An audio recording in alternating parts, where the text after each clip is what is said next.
Morning walk থেকে ফিরে গাছে জল টল দিয়ে এই রান্নাঘরে ঢুকে পড়লাম। আজকে আমি তোমাদের করে দেখাবো হচ্ছে ট্যাংরা মাছের ঝোল।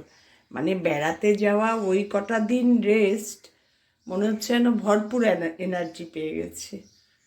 আর বেড়াতে যাওয়ার এফেক্ট একটা জিনিস ভালো হয়েছে, আমার কর্তা এখন মাছ খেতে চাইছে, তাই ট্যাংরা মাছ নিয়ে এসছে। আমি ভীষণ ভালোবাসি, তাই সেটা এবার রান্না করে দেখাচ্ছি। তোমরা সবাই কেমন আছো গো? আমি ভালোই আছি।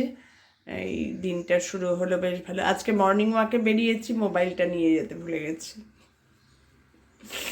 যার জন্য তোমাদের সঙ্গে সুপ্রভাত মর্নিং ওয়াকের সময় করতে পারিনি, তাই এখন করলাম। এবার আমি রান্না বান্না শুরু করি।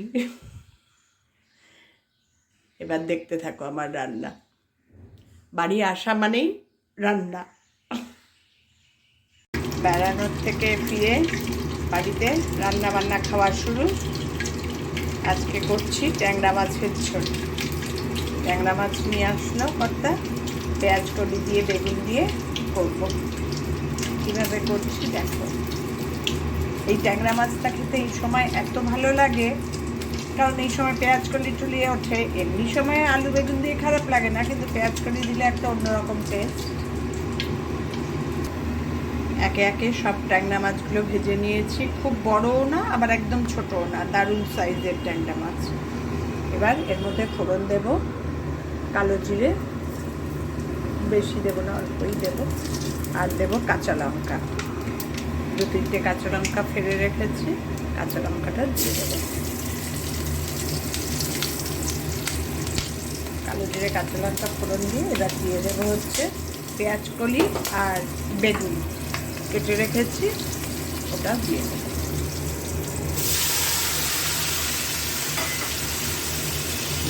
এবার এগুলো একটু ভাজা ভাজা হবে, নুন দিয়ে, হলুদ দিয়ে, কাশ্মীরি লঙ্কার গুঁড়ো দিয়ে।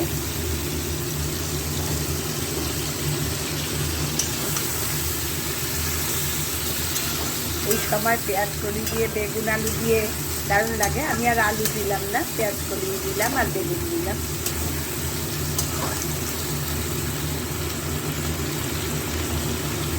নুন দিয়ে এবার একটু ঢেকে দেবো। একটু মুছিয়ে পড়বে যেই, তখন হলুদ আর কাশ্মীরি লঙ্কার গুঁড়ো দেবো। পেঁয়াজ কলি আর বেগুনের সঙ্গে একটা পেঁয়াজও দেবো। পেঁয়াজটা না দিলে না ঠিক টেস্টটা আসে না, পেঁয়াজটা দিতে ভুলে গেছিলাম। এবার এগুলো একটু ভাজা ভাজা হবে।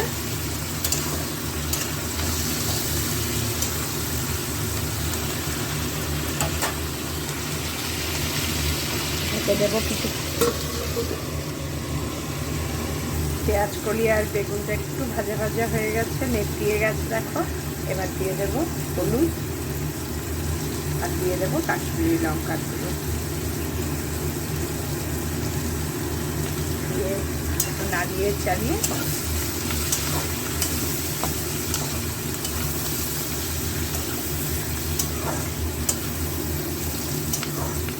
ঝোল দিয়ে দেবো। ঝোলটা যে একটু উঠবে তখনই মাছগুলো দিয়ে সব ভাজা ভাজা হয়ে গেছে। এবার এর মধ্যে একটু ঝোল দিয়ে দেবো। জলটা যে ফুটে উঠবে তখনই মাছগুলো দিয়ে দেবো। হয়ে গেল বেগুন দিয়ে পেঁয়াজ কলি দিয়ে ট্যাংরা মাছের ঝোল।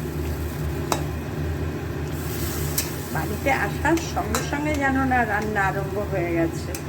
উফ বাবা, মনে হচ্ছে যেন কতদিন বাড়ি ছিলাম না। একদিন লেগেছে সব বাজার করতে, ব্যাস ঝোল দিয়ে দিলাম। কারণ অনেকগুলো মাছ আছে তো, ঝোলটা যে টকবক করে ফুটবে, মাছগুলো দিয়ে ওই টকবকের মধ্যেই ঢেকে সিম করে দেবো। হোক আর একটু, নামাবো যখন একটু ধনে পাতা দিয়ে নামিয়ে নেবো। হয়ে গেল বেগুন আর পেঁয়াজ কলি দিয়ে ট্যাংরা মাছের ঝোল। এই শীতকালে এই জিনিসটা এত ভাল লাগে না খেতে, এত টেস্টি হয়। ঝোলটা দেখো টকবক করে ফুটছে। এবার সব মাছগুলো ছেড়ে দেবো। মাছগুলো একদম জ্যান্ত ছিল, এনেছে পরে ধুতে আমার ভয় লাগছিল, এক একটা কুটকুট করে নড়ছিল। সবগুলো না, মাঝে মাঝে। আমার মাছ ধরতে খুব ভালো লাগে, কিন্তু কি বলো তো, যেই নড়ে অমনি ভয়ও পাই। আবার জীবনে তো মাছ কাটা কি জিনিস জানলাম না। এই মাছ আনলে পরে ধোয়াটা আমার খুব একটা থ্রিলিংসের ব্যাপার, কিন্তু তার মধ্যে সে যদি আবার কেউ একটু নড়ে ওঠে, ওরে বাবা রে। এবার ঢেকে দেব, ঢেকে কিছুক্ষণ হতে দেব, তারপরে ধনেপাতা দিয়ে ঢেকে গ্যাসটা সিম করে দেব, গ্যাসটা সিম করে দেবো হোক একটু, তারপরে নামাবো যখন ধনেপাতা দিয়ে অফ করে দেব। মাছের ঝোল মোটামুটি কমপ্লিট। এবার ধনেপাতা দিয়ে ঢেকে কিছুক্ষণ সিম আঁচা হবে, তারপরে গ্যাস অফ করে দেবো। এইভাবে একবার তোমরা ট্যাংরা মাছের ঝোল বানিয়ে খেও, দারুণ লাগে, দারুণ। এই রান্নাগুলো আমি সবই দেখাই নতুন রাঁধুনিদের জন্য, আমাদের মতো বুড়োদের জন্য না। তারা তো একদম এক্সপার্ট, আমরা তো একদম এক্সপার্ট। নিজে হাতে না করলেও সবসময় দেখেছি করা, কিভাবে করছে, সামনে দাঁড়িয়ে রয়েছি। কিন্তু যারা নতুন করছো তাদের কাছে তো বিশাল হেল্পফুল। ঠিক আছে, তাহলে ভিডিওটা এখানেই শেষ করলাম। ট্যাংরা মাছ, বেগুন আর পেঁয়াজ কলি দিয়ে ঝোল।